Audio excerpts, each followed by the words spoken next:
The idea of deliberately hurting yourself is something that many people find hard to understand. There's a real stigma surrounding people who self-harm. Many are too afraid to ask for help and get treatment. A bit like Kerri, who lives around here and contacted us at Your News.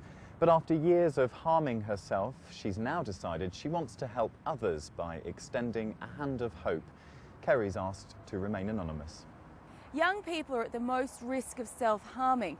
It's thought that in the UK, every hour, 3 teenagers will deliberately hurt themselves.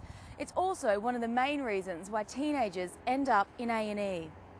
I started cutting back in 2006, but the self-harming started a bit earlier than that when I was quite young. Do you know why you started self-harming?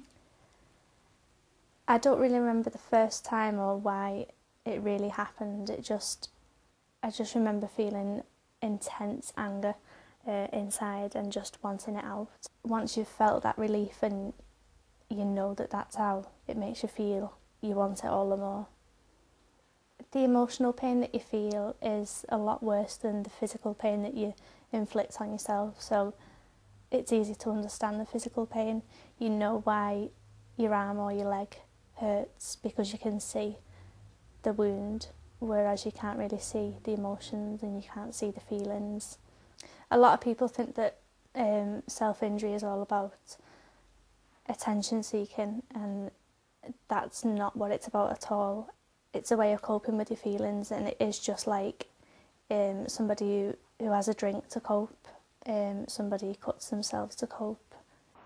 With little support in the area for self-harmers and their families, Kerri and her mum decided to start up their own self-help group. I didn't know what was happening, I didn't understand it, so I started to ring round to see if I could get some help and support, and there didn't seem to be anything out there. I thought, well, there must be other people out there who are struggling too, so why not set up some kind of self-help group and get people together to support each other. The group that I do is for people who self-injure, and it's useful to kind of be able to speak about it without having to put it into words, but having someone who understands what you're feeling and what you're thinking about it. And again, the group that my mum's doing, that helps me in the sense that it's providing her some support. A lot of healthcare professionals don't really understand it fully, don't really know how to deal with it. So I think there needs to be a lot more self-injury specific training for professionals.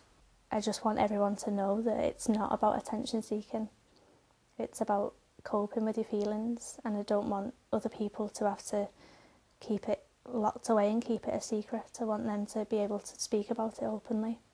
You feel so helpless. There's nothing you can do. You want to take the pain away, but you can't. Do you still self-harm now? I do, but it's getting a lot better.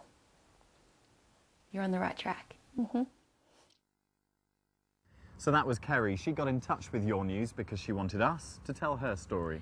If you've got a story you'd like us to tell, then please do get in touch. The email, as always, yournews@bbc.co.uk.